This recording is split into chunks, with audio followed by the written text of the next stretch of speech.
1 Coríntios, no capítulo 15, versículo 2. Pelo qual também sois salvos, se o retiverdes, tal como vô-lo tenho anunciado, se não é que crestes em vão. Nós estamos dando sequência ao nosso estudo sobre o Evangelho, essa grande mensagem, essa maravilhosa mensagem. E o título que eu dei a esse sermão hoje é o conteúdo do Evangelho. Qual que é o conteúdo do Evangelho? Nós aprendemos 3 coisas importantes até aqui, ao estudar o livro de 1 Coríntios, capítulo 15. Primeira coisa, que o Evangelho necessita ser anunciado de forma pública. Nós precisamos sempre voltar ao Evangelho, principalmente num tempo onde o Evangelho é tratado de uma maneira muito superficial. O que é algo superficial? De qualquer maneira, só uma casquinha. Não existe realmente conteúdo na mensagem. A primeira coisa que nós aprendemos é que, então, que o Evangelho precisa ser anunciado. Não só anunciado, o Evangelho precisa ser recebido. Você precisa ouvir o Evangelho, nós vimos. Você precisa entender o que significa receber o Evangelho. Que não é simplesmente você levantar a mão num culto, alguém fala, manda você repetir uma oração, ou você começa a frequentar uma igreja evangélica, por exemplo. Pronto, significa ter recebido o Evangelho. Receber o Evangelho é muito além disso. Significa ter uma vida onde a tua vida é transformada por causa dessa mensagem. Você ouviu esse Evangelho ser anunciado a você e a tua vida simplesmente muda. Você é completamente transformado. Isso significa receber o Evangelho. Você precisa também se firmar no Evangelho. A terceira coisa que nós vimos, você precisa permanecer nessa mensagem. Não é algo que você pensou numa temporada de verão e pronto. Passou alguns meses, já não lembro mais. É algo que constantemente, todos os dias, a cada instante da tua vida, você vai estar pensando e se firmando nessa promessa que existe no Evangelho, que é a salvação. O que são essas 3 coisas? Nós vimos 3 princípios. São 3 princípios de comunicação do Evangelho. O apóstolo Paulo exorta aos coríntios sobre essa mensagem, que ele já havia anunciado a eles, mas que eles estavam corrompendo a mensagem, se afastando dela e dando ouvidos a falsos evangelhos. Enquanto o Evangelho foi deixado para nós aqui, pelo apóstolo Paulo, por Jesus, por toda a Escritura, o Satanás faz um trabalho de trazer falsos evangelhos. E esses evangelhos vão se multiplicando por aí. As pessoas vão esquecendo o verdadeiro evangelho que eles receberam um dia e vão dando ouvidos a falsos evangelhos. Por quê? Esses 3 princípios de comunicação do evangelho são esquecidos. Por isso o apóstolo Paulo trata a primeira coisa, antes dele começar a falar sobre o Evangelho, ele vai falar desses 3 princípios. O Evangelho tem uma mensagem infinitamente valiosa e urgente. Irmãos, o Evangelho é como, a gente pode comparar a uma carga perigosa ou frágil. O que você faz com uma carga perigosa ou frágil? Você vai usar uma embalagem de qualquer maneira? Uma caixa de bananas? Você vai embalar muito bem. Várias camadas, vai colocar isopor, vai colocar bolhas, plástico, bolha. Você vai amarrar de todas as formas que você puder para que aquele conteúdo, aquela objeto que você está transportando não se perca, não estrague, não quebre. De forma semelhante é o Evangelho. Ele precisa ser embalado para não ser corrompido. A comunicação do Evangelho também precisa ser envolvida com fortes princípios de segurança. Precisa ser anunciado. O Evangelho não é algo que você ouve e guarda para você. Você precisa levar adiante o Evangelho. Você precisa constantemente pregar para você mesmo o Evangelho. Nós precisamos nos reunir numa igreja local. Um dos objetivos qual é? Ouvir constantemente, frequentemente a mensagem do Evangelho. Qual que é a nossa tendência? Esquecer. Achar que o que o Evangelho promete ali, sem mistura, sem erro, conforme é prometido na palavra, aquelas necessidades que ele apronta, uma solução que já não é tão importante, eu estou aqui, vamos pensar no hoje. Nem sei se para onde que eu vou, se eu morrer, vamos pensar no aqui e agora. E aí você começa a dar ouvidos, quando você começa a esquecer disso, a falsos evangelhos. Vamos voltar então a comunicar o Evangelho. Nós temos que comunicar o Evangelho. Novamente, eu tenho que enfatizar isso. O Evangelho precisa ser recebido. E é necessário permanecer nessa mensagem. Irmãos, uma das maneiras de permanecer no Evangelho não é simplesmente a gente faz um culto aqui e vai tratar do mesmo assunto mecanicamente. Você precisa estar envolvido, engajado com a tua mente, com o teu coração. E à medida que você se envolve com o Evangelho, você vai permanecendo, se agarrando ao Evangelho, se firmando nele cada vez mais. O Evangelho não é algo que você ouve um dia e aquela coisa vai se tornando chata, enfadonha, aquele assunto já não é mais atual. O Evangelho não é assim. Ele precisa se renovar na sua mente. Você precisa aprofundar a mensagem do Evangelho, ter cada vez mais aprofundamento na mensagem do Evangelho, na tua caminhada cristã. Esse é o teu chamado. Por que tem que ser dessa forma? Se isso não estiver acontecendo, se esses 3 princípios de segurança não estiverem sendo observados, o que vai acontecer, irmãos? Presta atenção no que eu estou falando aqui, olhem para mim todos. Irmãos, você vai esquecer o Evangelho. Satanás está constantemente trabalhando para que nós venhamos a esquecer o Evangelho. E aí ele vai colocar um falso Evangelho, para você achar que está tudo bem. Você nem vai perceber que você já esqueceu o verdadeiro Evangelho. Isso é um perigo muito grande. O apóstolo Paulo, após descrever o processo de comunicação seguro do Evangelho, então ele começa a relembrar com muito cuidado e zelo a mensagem em si. O conteúdo do Evangelho que eles haviam recebido e que precisava ser reafirmado para afastar e expor o falso Evangelho que estava se proliferando e contaminando aquela igreja, devido à não observação destes 3 princípios. Com isso, a mensagem perdeu a sua pureza com o passar do tempo e se contaminou pela mistura com os valores do mundo e com o engano de Satanás. A mensagem perdeu a sua essência. No caso dos coríntios, eles estavam negando a ressurreição de Jesus Cristo. O apóstolo Paulo vem e fala, eu vou relembrar o Evangelho. Quando ele usa essa expressão, ele está usando uma expressão que poderia ser substituída por ressurreição. O apóstolo Paulo está atacando o problema. Quando o Evangelho, existe um ataque contra algum ponto do Evangelho, nós temos que estar ligados e defender aquilo dali. O inimigo ele nunca vai parar, irmãos. Quando ele não for atacar a ressurreição, ele vai atacar, por exemplo, a divindade de Cristo. Ou então vai enfatizar o homem na nossa era. O homem recebe uma atenção que ele nunca recebeu na história. Sempre a humanidade pensou assim. Existem coisas mais importantes que o homem, que torna o homem um servidor. Alguém que tem que servir. Coisas grandes que estão acima do homem. A nossa cultura mudou completamente. Nós vivemos num período onde o homem é o centro de tudo. Uma era de individualismo. Cada um só pensa em si mesmo. Esse é um problema muito sério. E, novamente, essas coisas tendem ao quê? A se misturar com a mensagem do Evangelho. E os pregadores, as pessoas, não acabam não percebendo que, pouco a pouco, ele começa a misturar esses conteúdos. O que nós fazemos, irmãos? Nós temos que anunciar o verdadeiro Evangelho, devemos ter consciência que devemos receber esse Evangelho e não trocar ele e permanecer nele, custe o que custar, mesmo que só sobre você, defendendo o único e verdadeiro Evangelho. Você não deve ser conduzido pela maioria. Não pense que ser maioria, irmãos, é um sinal de que existe certeza ou é algo correto. Nem sempre. A consequência da corrupção da mensagem do Evangelho. Aí é onde eu quero falar. Nós estamos falando de comunicação de uma mensagem.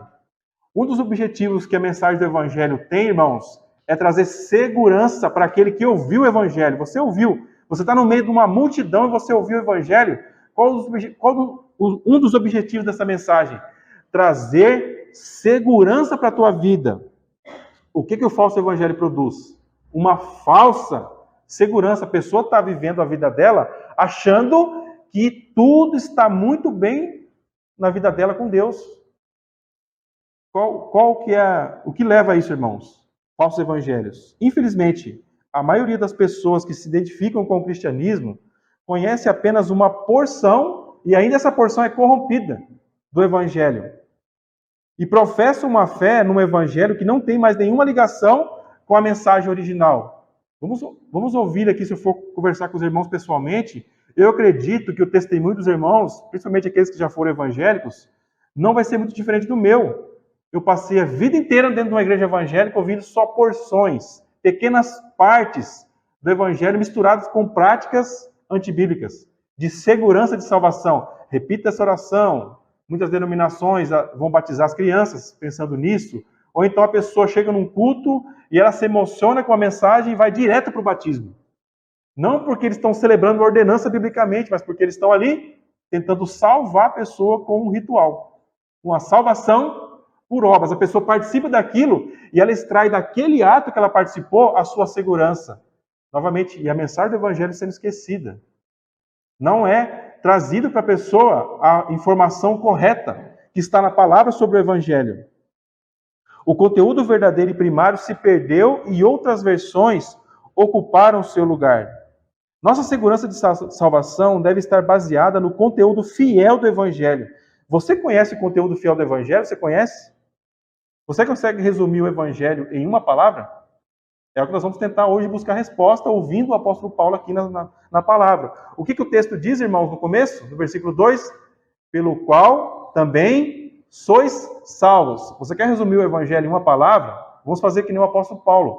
Resuma na palavra salvação. O Evangelho é uma mensagem de salvação.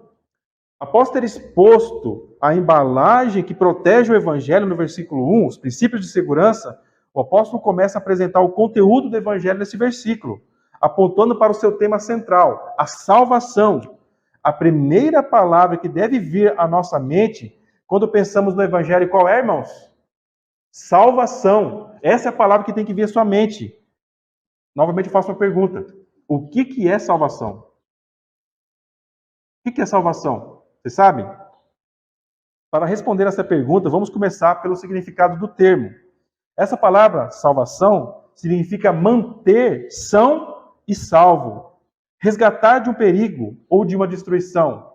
Você já deve ter observado cenas aí na televisão de pessoas que estão no meio do incêndio e o corpo de bombeiro resgata aquela pessoa. Há poucas horas eu vi ali uma ponte quebrou, né, Aline? A ponte quebrou e as pessoas estavam penduradas ali em um rio, né, muito grande, não sei que país, acho que é na Índia. As pessoas estão desesperadas ali buscando alguém para salvar elas. Quando a gente pensa na salvação, não é você estar aqui, como está o colega ali, tranquilo aqui, relaxando, e alguém te oferece algo que você nem precisa. Ah, acho que eu vou querer, não sei. Ah, não vou querer. Você quer isso aqui? Ah, acho que eu vou querer. Não. Você está no incêndio. Você está à beira de cair no abismo. E alguém te oferece uma resposta, te dá uma esperança de salvação para a tua vida, para a tua existência. A tua vida está prestes a ser destruída eternamente. Você está prestes a ser lançado no inferno. E vem alguém e te traz uma esperança de salvação. Ele aponta para a salvação. Existe esperança para a tua vida. Então, isso muda completamente de figura. O Evangelho é uma mensagem que traz esperança de salvação para alguém que está em perigo. Não está simplesmente sentado confortavelmente em algum lugar. E a pessoa pensa se ela vai querer ou não, porque a vida dela está muito bem. É para alguém que está em desespero. É para alguém que viu a sua necessidade de um Salvador, de salvação, porque ele está perdido, indo para o inferno. E quando ele tem consciência disso, então ele vai olhar de uma maneira diferente quando ele escuta essa palavra. Se você tivesse com esses indianos lá numa ponte, você não estará tirando um cochilo. Você estaria pensando só em uma coisa: eu preciso que alguém me tire daqui, senão eu vou me afogar. A ponte está quebrando, já começou a quebrar, está cada vez mais se destruindo para afundar. As pessoas não vão conseguir encontrar nenhum lugar para se salvar, vão se afogar. Qual a reação delas quando elas verem um barco ou um helicóptero chegando? Alegria. Vai querer correr um por cima do outro para buscar a segurança da salvação delas. Irmãos, o Evangelho é isso. Notem que o Evangelho não é uma mensagem qualquer. Mas parece que o Evangelho, quanto mais ele é pregado, mais as pessoas fazem assim. Porque elas não querem aceitar que o estado delas é de perigo. As pessoas aí fora, irmãos, elas acham que a vida delas está muito bem, e não está. O nosso papel como cristão é poder compartilhar uma mensagem de esperança para as pessoas. Qual é a grande dificuldade? Convencer as pessoas que a vida dela não está bem.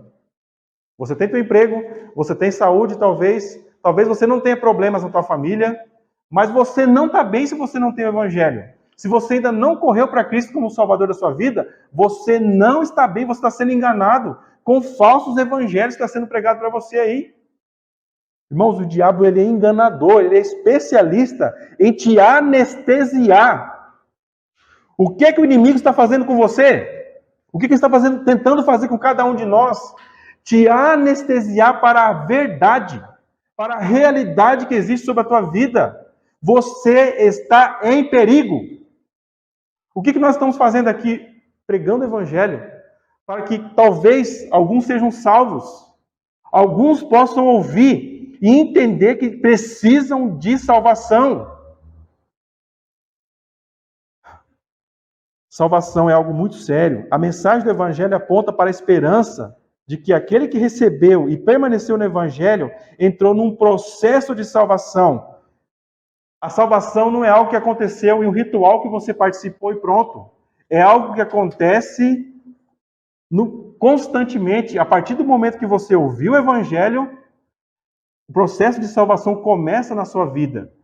O pastor Paul Washer vai falar que a salvação acontece no passado, no presente e no futuro. Só a gente apontar para isso, quando o texto diz aqui, pelo qual também sois salvos, aqui, essa palavra, esse verbo, ele está no presente, para dar essa ideia. A salvação é um processo que você está passando, passado, presente e futuro. E é o que nós vamos ver agora.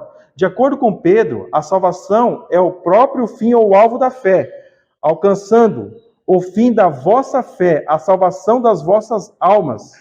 Você escuta o evangelho, qual é o fim dele, qual é o objetivo dele? A salvação da sua alma. Isso nos leva a outra pergunta. De acordo com essa passagem que nós lemos, do que nós estamos sendo salvos no passado, no presente e no futuro? Do que você está sendo salvo? Vamos ver no passado. No passado, Deus salvou o crente da condenação do pecado. Isso aconteceu no momento da conversão, quando o cristão creu no testemunho de Deus a respeito do Evangelho e foi considerado justo aos olhos de Deus. Qual que é o teu convite? Qual que é a tua resposta ao Evangelho? Qual é a resposta que a pessoa tem que dar ao Evangelho? Arrependimento e fé. Alguém está pregando o Evangelho. Qual que é o sinal que essa pessoa foi salva? No passado, essa pessoa lá, ela ouviu o Evangelho e ela creu. Quando ela creu no que Jesus fez por ela na cruz, para salvar ela é justificada. Romanos 4:20. E não duvidou da promessa de Deus por incredulidade, mas foi fortificado na fé, dando glória a Deus e estando certíssimo de que o que ele tinha prometido também era poderoso para o fazer. Assim, isso lhe foi também imputado como justiça. Qual que é a tua justiça? Você precisa ser justificado, declarado justo aos olhos de Deus. Como acontece isso? O que você faz? Você pode fazer alguma coisa para comparecer diante de Deus? Você pode olhar para a tua vida e pensar, eu sou justo porque agora eu cumpri tal ato. Agora eu participei da Santa Ceia, sou batizado nas águas. É isso aí que vai te justificar? O que vai te justificar? Você colocar toda a tua fé na justiça de Cristo, no que Ele fez. Quando Jesus morre por nós, Ele nos justifica dos nossos pecados. Então, você pode olhar para a tua vida e você pode ver sinais de que você creu em Cristo para a justificação dos teus pecados. Esse é o primeiro ponto. E no presente? No presente, o crente está sendo salvo do poder do pecado. O que tem a ver com ser batizado? O que tem a ver com você participar da Santa Ceia? Embora são coisas bíblicas que nós temos que fazer. Você vai dar testemunho, sim, da tua conversão, de que você é um cristão com isso. Mas essa não é evidência bíblica de que você é salvo. No presente, você precisa estar num processo de santificação. Você está passando por um processo de santificação aqui agora? Esse processo é um processo progressivo. Ninguém espera que alguém que tenha ouvido o Evangelho hoje, amanhã ele já esteja como o apóstolo Paulo. Mas existe um sinal. Você vai ser chamado, você vai ser capacitado a crescer em santidade. 2 Coríntios 7:1. Ora, amados, pois que temos tais promessas, purifiquemo-nos de toda a imundícia da carne e do espírito, aperfeiçoando a santificação no temor de Deus. Irmão, santificação, o processo de santificação é o processo que te torna semelhante a Cristo. O que Jesus é? Jesus não é santo? Deus não é santo? Nós estamos adorando um Deus que é santo. E o que Ele quer, irmãos, que você tenha com Ele? Comunhão. Como que Ele quer que você tenha comunhão com Ele? Ele quer que você cresça sendo o que Ele é, santo. Você é chamado para ser santo, para você crescer em santidade. O que significa isso? A maneira como você vivia, a maneira como você pensava, falava, ou sentia, ouvia as coisas, tem que ser modificada constantemente. Nós temos que nos encontrar daqui a 10 anos, se a gente vamos imaginar que nós vamos embora, cada um vai para um lugar do país ou do mundo, nós temos que nos reencontrar daqui 10, 20 anos, nós temos que ser completamente diferente do que nós somos hoje. Nós temos que estar crescendo em maturidade. Nós temos que estar crescendo na fé. A nossa conduta perante Deus tem que ser outra. Nossos valores, nossa forma de ver a Cristo, o Evangelho, o nosso zelo pelo Evangelho tem que ser outro. Irmãos, é comum as pessoas, por exemplo, elas seguem uma carreira profissional, ela passa 30 anos no setor público, por exemplo, quando ela chega no final da carreira, ela não aguenta mais. É a queixa dos meus amigos que estão no Exército há 30 anos, no mesmo setor, na mesma cidade, fazendo a mesma coisa. Qual que é a queixa deles? Eu estou cansado, cara. Eu não aguento mais o meu serviço. Eu não aguento mais esse trabalho, fazer essa mesma coisa. Irmãos, a vida cristã não é isso. Quando nós nos encontrarmos daqui a 10 anos, nós temos que estar, o nosso zelo pela palavra, por Cristo, pela causa do reino de Deus, tem que ser muito maior do que a que nós temos hoje. As responsabilidades que nós assumimos pela causa de Cristo tem que ser muito maior do que a que nós temos hoje. Nosso entendimento sobre as coisas de Deus, nossa maturidade, nosso serviço, nossas marcas, nossos calos na mão, nossas cicatrizes, tem que ser ainda maior do que a que nós temos hoje. Isso é santificação. Efésios 2:10, o crente é feitura de Deus, porque somos feitura sua, criados em Cristo Jesus para as boas obras, as quais Deus preparou para que andássemos nelas. Você foi salvo, você recebeu a esperança de salvação. Enquanto você está aqui nesse mundo, o sinal de que você está sendo salvo no presente é que você está andando nas boas obras que Deus preparou para você andar. Irmãos, isso que significa obediência. Você vai se submeter a Deus cada vez mais voluntariamente, não é isso que nós temos estudado, irmão, sobre a vontade humana? Deus, ele regenera a vontade humana para que mais e mais você entregue a sua vida a Cristo. Mais e mais você renda todo o seu ser, não para fazer a tua vontade, mas para fazer a vontade de Deus. Ele quer isso, irmão, e você vai desejar isso. Você vai contemplar as coisas de Deus, você vai olhar para a conduta de Cristo, para o que Ele é. O Espírito Santo vai plantar uma semente que não existia. Você vai olhar para Jesus e você vai desejar ser igual a Ele. As crianças, né, os jovenzinhos, eu não sei como é que está agora, porque eu não acompanho futebol. Mas antigamente, as pessoas, o molequinho queria ser igual, por exemplo, o Neymar, né? Usar o mesmo corte de cabelo, tentar jogar igual ele, comprar roupas, tudo que é do Neymar, porque quer se identificar, quer ser igual a ele. O cristão, o crente, quando ele ouve o evangelho lá no passado e foi justificado, ele vai passar por um processo onde ele vai querer ser cada vez mais parecido com Jesus. Fazer as coisas como ele fazia, pensar como ele pensava, desejar as coisas que ele desejava. Irmãos, isso é muito maravilhoso. Quando uma pessoa aqui na terra, um pecador, começa a desejar as coisas do céu, desejar sofrer pelo reino de Deus. A pessoa pensar em sofrer talvez para ter uma vida boa e confortável é razoável aos olhos do mundo. Para ter uma carreira profissional, estou falando que é errado.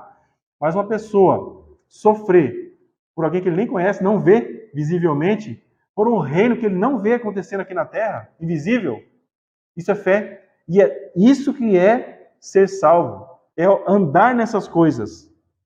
Porque Deus é quem opera em vós, tanto o querer como o efetuar segundo a sua boa vontade. Deus te chamou e te colocou desejo no teu coração. O que ele vai fazer, irmãos? Ele vai realizar.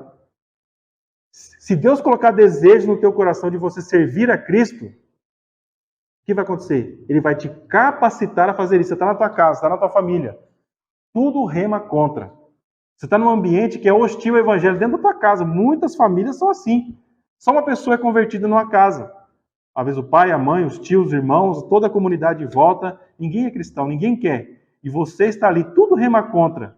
Você tem oposição, você sofre o desprezo, mas ainda assim você cresce, você avança, apesar dos sofrimentos que você encontra no caminho.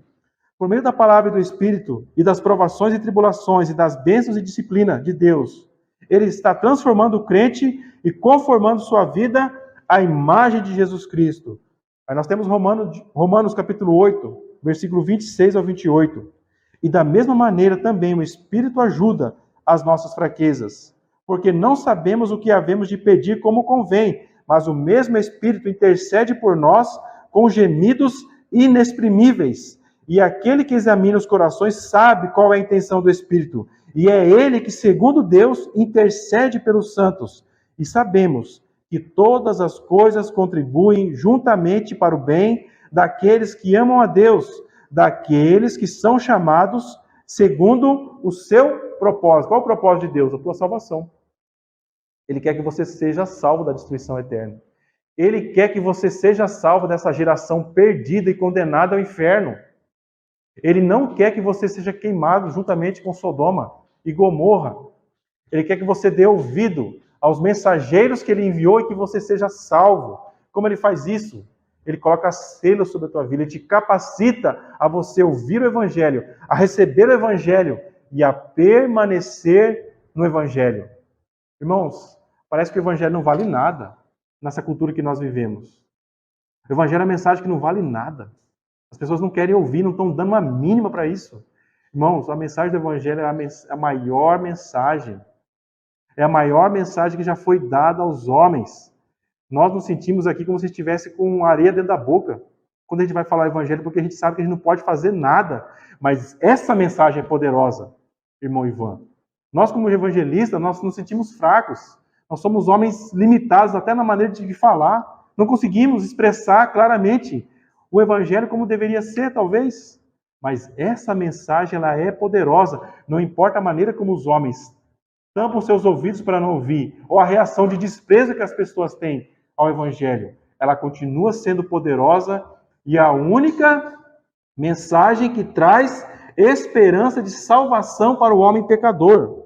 E isso é algo que a pessoa que ouviu vai entender, vivendo no seu dia a dia, vivendo no presente, o Evangelho crescendo em santidade. E no futuro? Como é que você é salvo no futuro? No futuro, o crente será salvo completa e eternamente do poder e da presença do pecado. Esse estágio final é conhecido na palavra como glorificação. Salvação aponta para a glorificação do nosso ser. Quando nós olhamos para a nossa vida hoje, mesmo os crentes que estão em Cristo, sendo guardados para esse dia, o que ele consegue ver? Muitas vezes pecado, às vezes vem indiferença a Deus, à palavra, ao reino de Deus. Mas o que está reservado a nós é a glorificação do nosso ser. Romanos 8,30, e aos que predestinou, a estes também chamou, e aos que chamou, estes também justificou. E aos que justificou, a estes também glorificou. A promessa é tão certa que foi colocada aqui no passado. Aos que justificou, a estes também glorificou, para que a gente possa ter uma ideia da certeza dessa promessa. Nós temos convicção e a gente possa esperar isso. Você é chamado a esperar para a glorificação do teu corpo. Como nós podemos ter uma noção da grandeza dessa mensagem? Será que Jesus falou alguma coisa para que a gente possa fazer uma comparação? Sabe o que Jesus fala sobre a tua condição eterna no futuro?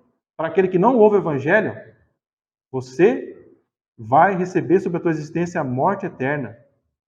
Você vai para um lugar, como Jesus disse, onde o verme nunca morre. Onde você vai entrar num estado de decomposição eterna, se afastando e se afastando cada vez mais da imagem original que você tinha recebido de Deus na tua existência. Mais e mais, eras após eras, milênios e milênios, se afastando e se afastando de Deus. Mas o que é prometido para você aqui? Que você receberá a glorificação do seu corpo. Enquanto o apóstolo Paulo fala que ele vê no Apocalipse, ele vê os nécros. Ele vê os mortos, ele vê os zumbis, como diria na linguagem dos filmes de Hollywood, né?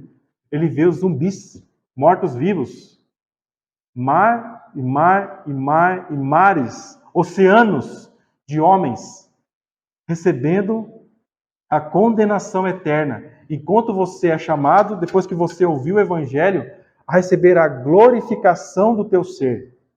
Você receber a glorificação do ser para ser ainda mais conforme à imagem de Cristo, porque, como diz a palavra, vai afastar a presença do pecado que existe, infelizmente, agora em nós. Mesmo as pessoas mais santas que estão na terra, o que elas têm sobre a existência delas? Ainda? Pecados. Comete pecados. Todos nós. A glorificação do salvo é tão certa como as outras coisas, porque aquele que começou a boa obra há de completá-la, tendo por certo isto mesmo, que aquele que em vós começou a boa obra a aperfeiçoará até o dia de Jesus Cristo. Filipenses 1, capítulo 6. O dia de Jesus Cristo, irmãos, o dia de Jesus Cristo é o dia da segunda vinda dele. A palavra promete que Jesus voltará segunda vez. E ele vai aparecer em grande glória. Os inimigos de Cristo serão destruídos somente com a presença dele. Serão fulminados diante da presença dele. E nós, irmãos, o que vai acontecer com a gente? O que vai acontecer conosco, irmãos? Você acredita nisso? Você aguarda a ressurreição do teu corpo. A glorificação do teu corpo, o Evangelho promete essas coisas. Você é chamado a crer nessas coisas. O texto, o apóstolo Paulo vai acrescentar aqui uma cláusula de condição, a partir na segunda parte do texto. Se eu retiverdes tal como vou-lo tenho anunciado. O Evangelho, ele é poderoso para te salvar. O texto vai falar, pelo qual também sois salvos. Ele coloca um se aqui que é muito grande. Se o retiverdes tal como vou-lo tenho anunciado. Novamente, irmãos, o Evangelho, um dos propósitos dessa mensagem é trazer segurança de salvação. Por isso o apóstolo Paulo, novamente, ele vai enfatizar que você precisa reter o Evangelho. O que é reter? Se agarrar a ele e não soltar para pegar outros evangelhos, falsos evangelhos que são pregados por aí. Paulo acrescenta essa condição. Nós não devemos ignorar e não podemos tirar. Um homem é salvo se retiver o Evangelho. E se não o retiver, ele não será salvo. Se você não se firmar, escutem aqui, irmãos, escutem aqui, sentem crianças, por favor.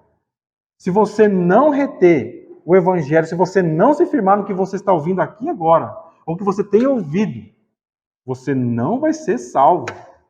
Significa, o que é a salvação? O apóstolo Paulo, quem está falando disso, você precisa reter, você precisa se apegar ao Evangelho e não soltar ele. Eu ouvi uma vez alguém pregando e eu concordei com aquilo, eu falei amém, eu até chorei quando eu ouvi. Isso não é suficiente.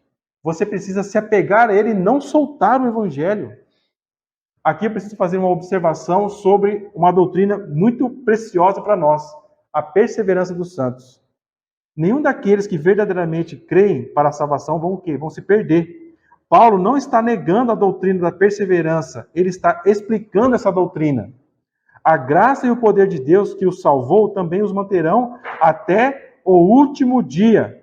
Contudo, a evidência de que eles realmente creram é que continuarão firmes em Deus e não se afastarão dele.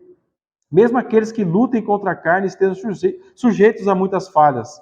Ao longo da sua caminhada cristã, será possível ver um progresso na fé e na piedade.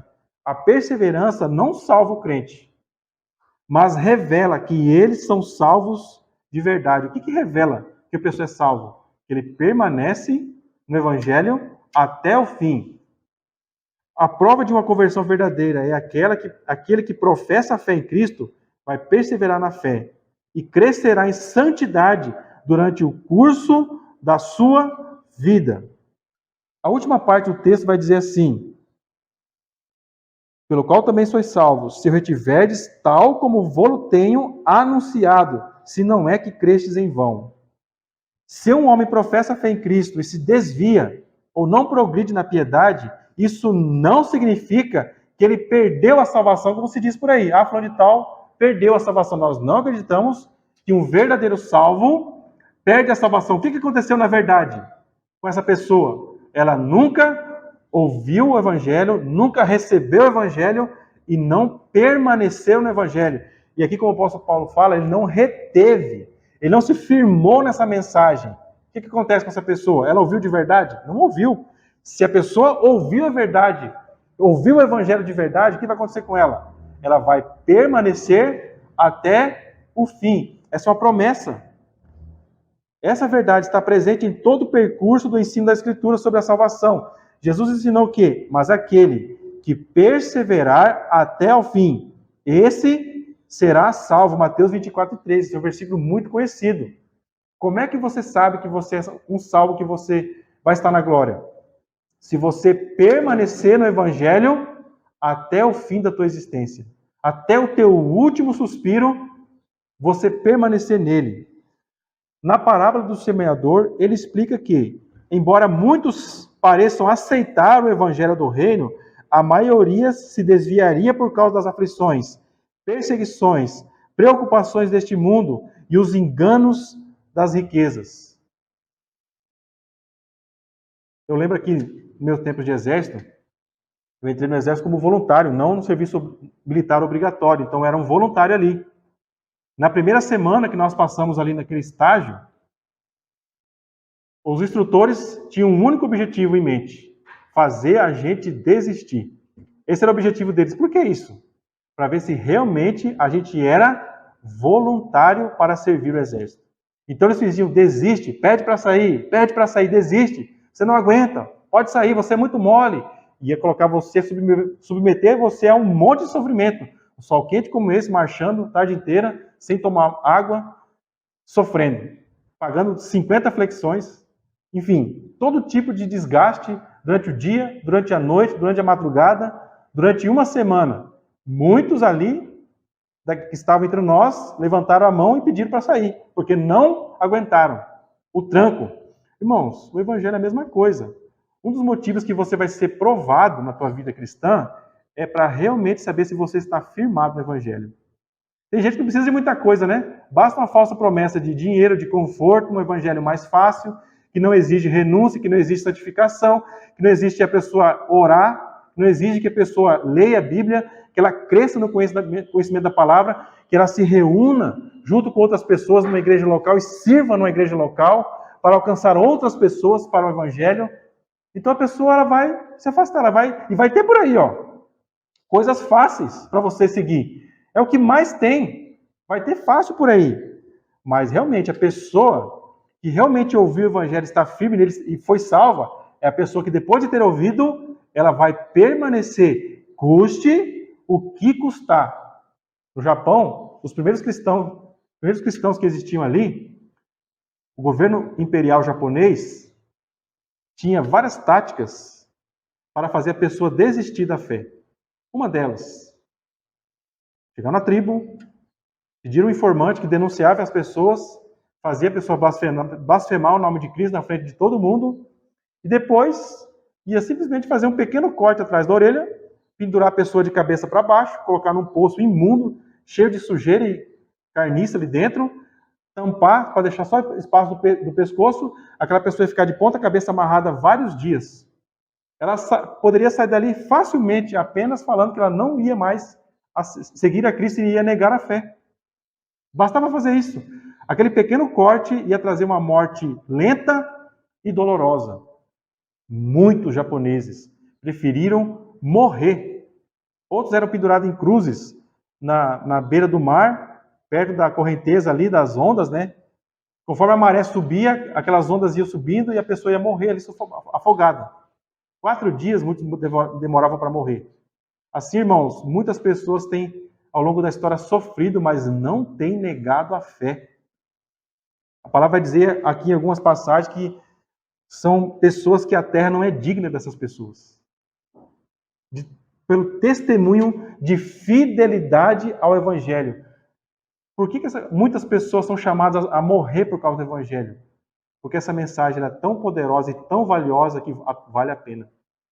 Se nós aqui, daqui a algumas horas, entrar um governo que penda para um lado onde o cristianismo seja perseguido, e nós como crentes sejamos levados aí a prisões e sejamos torturados, ou a gente vá para um paredão para ser assassinado, fuzilado, irmão, vale a pena.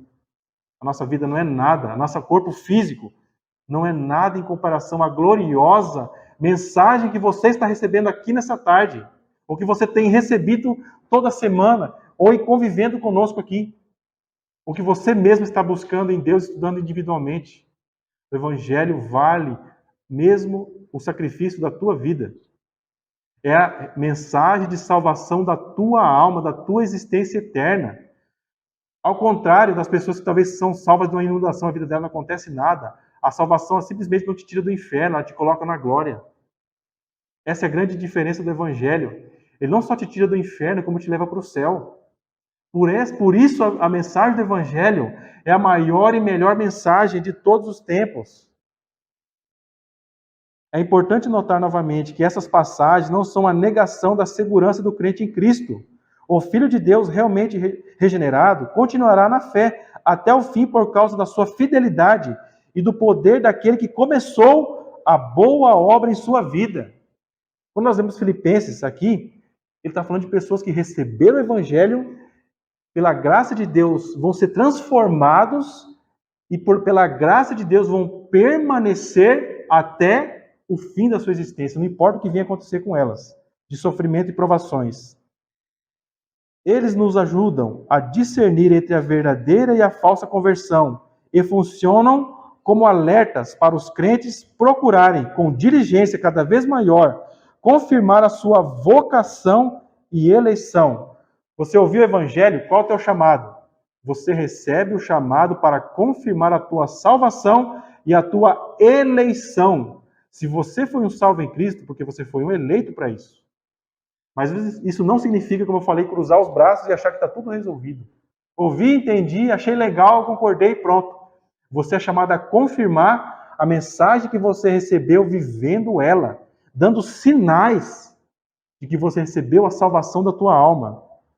Que mediante a fé estáis guardados no poder de Deus para a salvação, já prestes para se revelar no último tempo, em que vós grandemente vos alegrais, ainda que agora importa, sendo necessário que estejais por um pouco contristados com várias tentações, para que a prova da vossa fé, muito mais preciosa do que o ouro que perece, e é provado pelo fogo, se ache em louvor e honra e glória na revelação de Jesus Cristo, ao qual, não o havendo visto a mais, no qual, não o vendo agora, mas crendo, vos alegrais com gozo indescritível e glorioso, alcançando o fim da vossa fé, a salvação das vossas almas, da qual salvação inquiriram e trataram diligentemente os profetas que profetizaram da graça que vos foi dada. Milênios após milênios, os profetas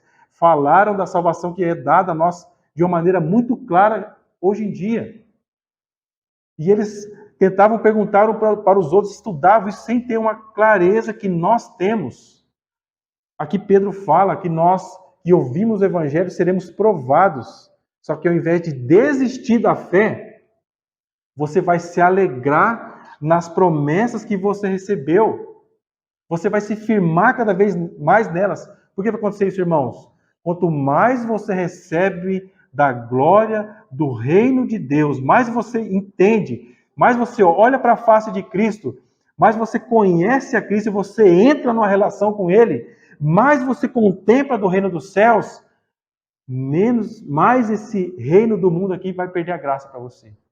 Cada vez menos você vai se importar com as coisas desse mundo. Menos as coisas que esse mundo oferece para você vão ser realmente uma tentação. Porque você está tão aprofundado, você está tão mergulhado nessas promessas, que nada que esse mundo possa oferecer para você, ou nenhum sofrimento que você seja submetido, vai tirar o evangelho que você recebeu. Queria, partindo para o final, falar sobre falsas profissões de fé. O que são as falsas profissões de fé, irmãos? A pessoa fala para todo mundo que ela é crente, que ela ouviu o evangelho, mas isso é falso. Qual que é o fruto disso? O evangelismo superficial. O que é uma coisa superficial? Falei no começo. Só a casca.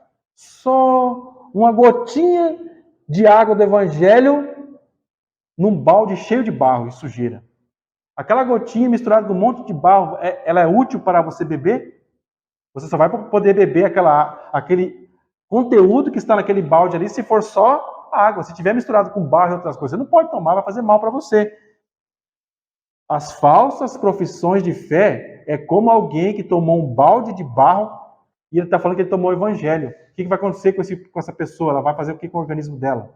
Vai passar mal. Ou então, alguém te deu um suco muito gostoso, só que esse suco tem um veneno. O que vai acontecer com você? Você pode morrer se você tomar um suco envenenado, uma água envenenada. As falsas profissões de fé são o resultado de alguém que foi envenenado com um falso evangelho. A primeira coisa que eu vou dizer aqui, o primeiro fruto disso, a primeira profissão de fé falsa, são as decisões por Cristo do nosso meio. A pessoa está num culto, ela ouve, alguém vai fazer um apelo, vai convidar aquela pessoa a aceitar Jesus, como se diz, aquela pessoa vem até a frente, repete uma oração, como é tão comum hoje em dia, e aquele ato que ela fez é o sinal de que ela realmente foi salva. Será que isso é certo, irmãos? Isso só pode ser fruto do falso evangelho. O que nós falamos aqui? O sinal da pessoa que realmente ouviu o evangelho e foi salvo é que ela está num processo de salvação que aconteceu no passado, no presente, está acontecendo agora e acontecerá no futuro. Não há fragrância da divina graça em suas vidas. Eles não mostram evidências externas de transformação interna. Não há nenhuma alusão à disciplina divina que Deus dá a todos os seus filhos. Eu conheci um rapaz que era colega meu no exército, ia para o culto de vez em quando comigo, no final de semana, às vezes, cada 2, 3 meses, ele ia para os bailes, para as festas, vivia como ímpio. Ele ia para um culto de jovens no sábado à noite, para fazer uma rededicação da vida dele a Cristo. O que você está fazendo aí, fulano? Eu estou rededicando a minha vida. Eu estou fazendo uma oração aqui, dedicando novamente a minha vida a Cristo. Irmãos, ele está fazendo uma salvação por obras. Repetindo ali orações num culto, e ele se apegava àquele ritual que ele fazia ali. Ninguém ensinou ele a fazer. Ele criou aquilo da cabeça dele e fazia aquilo no culto para ele tentar pregar para ele mesmo que ele estava salvo. Novamente, é essa o selo da verdadeira salvação? Nós vimos aqui biblicamente que não. Mesmo assim, essas pessoas permanecem seguras da sua salvação por causa de uma decisão no passado e da crença que a sua oração foi realmente sincera. Não importando quão popular tal crença possa ser, aqui é o Paul Washer que diz isso, ela não tem nenhuma base bíblica. É verdade que a conversão acontece em um momento específico, no tempo quando a pessoa passa da morte para a vida por meio da fé em Cristo. João 5:24. Na verdade vos digo que quem ouve a minha palavra e crê naquele que me enviou, tem a vida eterna e não entrará em condenação, mas passou da morte para a vida. Quando você ouvir o evangelho, você tem que criar asa em você aqui de anjo, sair voando, sair profetizando. Não, você tem que crer e ser transformado. Naquele dia, se você ouviu o evangelho, você foi salvo. Só que ficou ali. Quando você tem que olhar só para o passado, você tem que olhar para o presente também. Você tem que olhar para a tua vida. Quando eu ouvi lá um pastor pregando, eu fui num culto, em algum lugar, escutei o evangelho. Eu entendi o evangelho. Alguém me evangelizou. Eu acreditei no que aquele rapaz falou para mim, no que aquela senhora falou para mim, num culto de evangelismo numa casa. Eu ouvi, eu concordei. Beleza. Mas e agora? Você continua naquela mensagem que você ouviu? A tua vida tem sinais de que você ainda tem apego, um apego firme naquilo que você recebeu? Esse é o sinal. Uma outra falsa profissão de fé, confiança da salvação baseada na participação das ordenanças do batismo e da ceia. Conforme eu faço minhas andanças por aí, converso com as pessoas, mais eu noto que as pessoas estão confiando nesses rituais. É bíblico? Sim. Santa Ceia, o batismo, são ordenanças bíblicas que uma igreja deve se estruturar para poder fazer, e deve fazer regularmente. Mas você ser batizado nas águas não é uma prova de que você é salvo. Qual é a prova, irmãos? A tua vida tem que ser transformada. Novamente, eu vou repetir aqui, para que a gente fixe em nossa mente. Você deve se batizar assim que possível. Muitas pessoas correm para o batismo achando que aquele ato ali vai salvar elas. Irmãos, isso aí, eu nem culpo as pessoas. que fazem isso. Eu culpo aqueles que pregam isso aí, que ensinam isso aí. Torcem o ensino das Escrituras sobre a ordenança do batismo. A mesma coisa a ceia.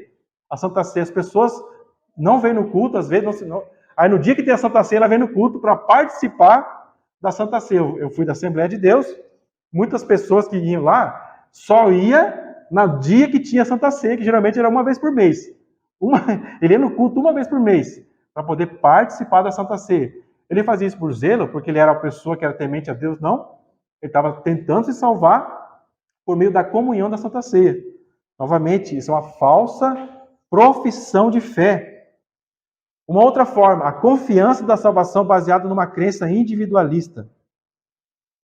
E também no cristianismo cultural. Muitos acreditam que por se identificarem com o cristianismo cultural, ou porque são evangélicos, ou por terem nascido no lar evangélico, ou frequentar as reuniões de uma igreja local, mesmo sem qualquer mudança na sua vida, isso torna elas pessoas salvas. Irmãos, o negócio é individual, né? Assim, a salvação, eu estou aqui no meio do pessoal aqui que lê Bíblia, eu estou no meio da galera aqui, então eu sou salvo. Cuidado, hein? Temos que repetir aquilo que é muito conhecido por aí. A salvação é individual. Só que isso me leva a outro ponto. A salvação é individual, mas isso não te torna uma pessoa individualista. Nós vivemos num tempo onde as pessoas não querem nem mais se reunir. Elas escutam algum sermão na internet, alguma coisa, ela concorda com aquilo e ela não quer se reunir numa igreja local. Isso é fruto, novamente, irmãos, do individualismo dos nossos tempos. Geralmente se justifica essa atitude individualista por causa dos escândalos das muitas denominações evangélicas. Pastor só rouba. Essa turma aí só fica roubando dinheiro da gente. É só isso, esses caras são tudo ladrão. Realmente tem muito ladrão no meio evangélico. Tem muito cara que só está interessado realmente em explorar as pessoas. Isso infelizmente, é uma realidade. Mas você não pode usar isso aí como desculpa. O apóstolo Paulo, lá na igreja de Corinto, também tinha. Nem por isso o apóstolo Paulo falou para eles, cada um vai para sua casa e cada um faz seu culto em casa. Não. Faça a disciplina bíblica. Vamos afastar essas pessoas que estão praticando isso. Essa liderança que está aí pensando só em dinheiro, vamos expulsar esse homem do nosso meio. Vamos aqui abrir um processo de disciplina bíblica. Esse homem tem que ser expulso. Não cada um fazer um culto na sua casa e se reunir individualmente. Não é desculpa. Se não existe uma igreja bíblica na tua cidade, o que você tem que fazer? Duas opções. Ou você vai se mudar para uma igreja, para um lugar onde exista uma igreja bíblica, ou você vai trabalhar para que você possa ser plantado uma igreja onde você mora, ou no teu bairro, na tua cidade. É as únicas coisas que você vai estar envolvido. Ou se você não tem uma igreja, você tem que estar ali trabalhando para que uma igreja seja plantada. Então não existe desculpas. Todas essas falsas profissões de fé são o resultado, os frutos venenosos do evangelismo superficial pregado em muitos lugares. A segurança bíblica de que um homem passou da morte para a vida tem suas bases não só no exame do momento da conversão, ou porque a pessoa se batizou nas águas, ou porque ela participa da Santa Ceia, ou frequenta uma igreja, ou ela concorda com as verdades do Evangelho, mas no autoexame. Você é convocado quando você ouve o Evangelho, não é alguém que vai apontar o dedo para você. Você mesmo tem que apontar o dedo para você mesmo. Você mesmo tem que examinar a sua vida. Em casos graves de pecado e carnalidade na igreja de Coríntios, nós, os irmãos de Coríntios, o apóstolo Paulo exorta aqueles irmãos a examinarem a vida deles. 2 Coríntios 13, 5. Examinai-vos a vós mesmos. Se permaneceis na fé, provai-vos a vós mesmos. Ou não sabeis quanto a vós mesmos que Jesus Cristo está em vós? Se não é, que já estáis reprovados. Conclusão. A evidência de uma verdadeira obra salvífica de Deus no passado é a continuidade dessa obra no presente, até o último dia. O último dia da tua vida, sim, mas também no último dia de todas as coisas, quando Jesus vem para julgar o mundo, para reconciliar os céus e a terra e trazer novos céus e nova terra, e resgatar a igreja dele, ressuscitar aqueles que permaneceram fiéis em Cristo e morreram em Cristo, morreram fiéis ao Evangelho. O que vai acontecer no último dia? Essas pessoas serão ressuscitadas e serão glorificadas. Esse é o selo, irmãos. Você levantado do túmulo, quando Jesus voltar em grande glória. Esse é o selo. A maioria das pessoas, irmãos, que nós vamos cruzar na rua ou que frequentam as igrejas, é com muito pesar e tristeza que nós falamos isso, não com orgulho. Elas não conhecem o Evangelho. Irmãos, não menospreze a mensagem que você recebeu e não menospreze o chamado que você recebeu para evangelizar as pessoas. As pessoas estão por aí com uma falsa presunção de que elas são salvas e elas estão perdidas porque elas não ouviram o verdadeiro evangelho. Não existem sinais qualquer de salvação na vida delas. Elas estão se apegando em obras. Estão se apegando uma falsa profissão de fé. Irmãos, nós não estamos aqui porque a gente quer ser melhor que ninguém, viu? Eu espero que nenhum dos irmãos saia daqui com essa impressão, ou que nós nos julgamos mais santos que ninguém. Não, irmãos. Nós nos julgamos menor que todos. Mas nós ouvimos o Evangelho.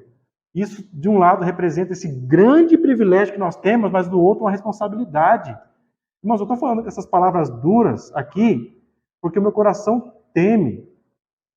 E meu coração, nessa noite, nessa tarde, se enche de sofrimento e tristeza ao saber que se você não ouvir o Evangelho, você está perecendo, indo para o inferno. E não é o meu desejo. Também não é o desejo de Deus, que, como a palavra diz, não quer que ninguém se perca, mas que todos cheguem ao arrependimento. O que eu posso dizer para você nesta noite? Que apelo eu posso fazer para você, para a tua alma que está me ouvindo aqui? Que você realmente se arrependa e creia. Que você realmente se apegue ao Evangelho. Não brinque com o Evangelho. Não brinque enquanto a vida está passando diante de você. Como um indiano disse para um jovem, um sábio indiano, o que você está fazendo com a tua juventude? Você está valorizando ela ou você está deixando ela murchar enquanto você está perecendo e morrendo? Isso ele falando para um jovem em relação às coisas desse mundo. Quanto mais seriedade você deveria ouvir esse conselho, considerando que nós estamos falando aqui de coisas eternas. As criancinhas que estão me ouvindo, vocês também, vocês precisam ouvir o Evangelho. Vocês precisam dar ouvidos ao Evangelho. O papai e a mamãe de vocês não sabem se vocês são salvos ou não. E nós não temos segurança nenhuma para dizer se vocês estão indo para o céu ou para o inferno. Se vocês estão ouvindo o Evangelho aqui, crianças, vocês precisam também dar ouvido ao Evangelho. Nós estamos aqui pregando uns para os outros. Vocês estão pregando para mim quando vocês me dão testemunho do Evangelho, quando vocês vivem o Evangelho. Da mesma forma eu faço com vocês, do mesmo jeito as criancinhas precisam ouvir o Evangelho. Vocês precisam ouvir o Evangelho.